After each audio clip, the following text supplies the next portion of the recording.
This week on Odds and Minds. Musically, it's unbelievable. Cuba's way too cool.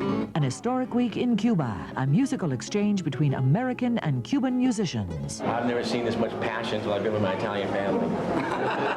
It's great. 2, 3, 4, 5.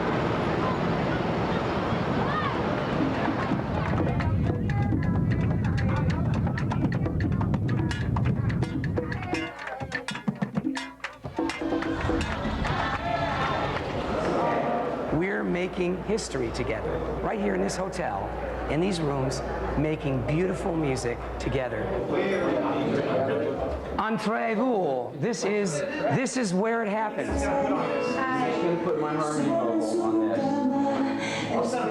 Music Bridges Around the World is a concept that I started back in 1988, based on the idea that music is more than just something we listen to and dance to. That it's a powerful force in the world that can bring cultures together, that can build bridges. Cuba's way too cool. Not only do I love this kind of music, but the opportunity to open up our two countries to appreciating each other more realistically and hopefully allowing musicians to go back and forth more freely is my aim here. I think it's fantastic. It's a first for our two countries. The excitement to have 50 artists that you take anywhere in the world is a tremendous feat, let alone to take them to Cuba and have them work for a week with some of the finest artists worldwide.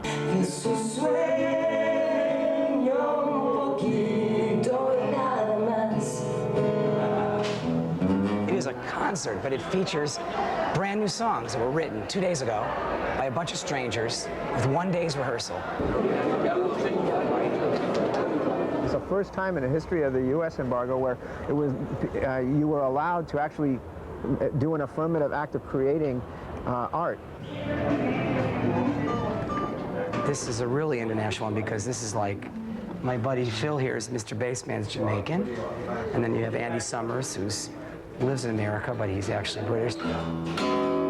And then you've got all the lovely Cuban ladies there. So we've got at least 3, maybe 3.5 countries represented. And I know I'm American, so that definitely makes 4.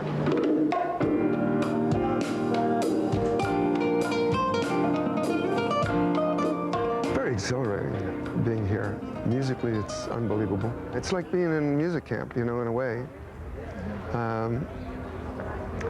People writing in every room being occupied, your guitars going. It's sort of like the old days. All right, let's hear the ending. Ending. Makes my life come. There is no money to be gained out of this activity. All of the artists are donating their time. All the documentation that we're doing is purely for educational purposes, because we want to maintain the purity of this artistic exchange. A lot of companies are donating transportation, sound equipment, guitars, because people believe that this is so important an interaction.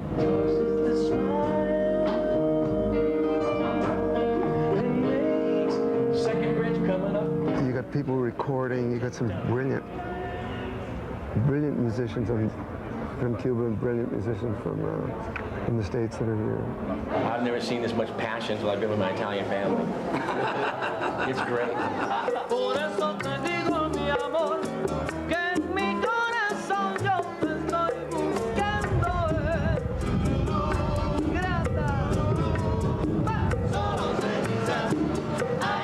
The truth of the matter is we have a lot to learn from Cuban music. The Cuban artists here are awesome. That's why we're so enthused to bring Cuban art and music to the United States, because they're awesome.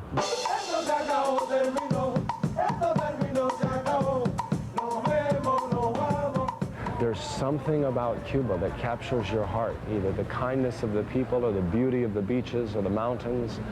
There's something here, and I think a lot of it has to do with the music and the culture.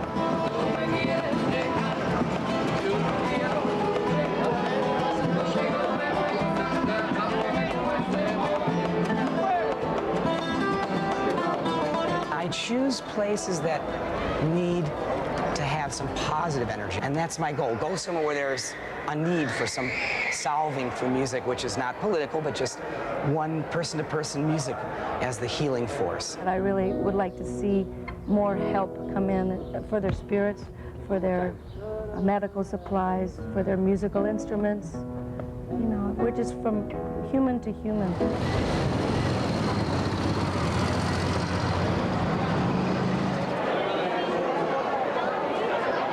There probably hasn't been a rock concert like this in this country ever, so that this has to be treated as an extraordinary week in the history of the United States and Cuba. Yes, of course, I am so excited tonight because we are going to see something special. On behalf of all the American and European artists who are here today, we want to say thank you very much for opening your hearts and allowing us into the country of Cuba.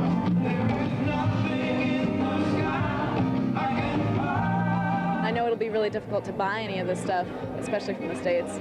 Pretty much impossible, since they won't be recording it and marketing it. So it's pretty much a once-in-a-lifetime opportunity.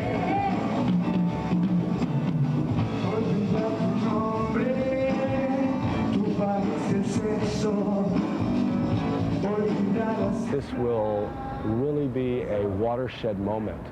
I think years from now we'll look back on this as the turning point where the artists led the way once again to a change in policy, which is desperately needed.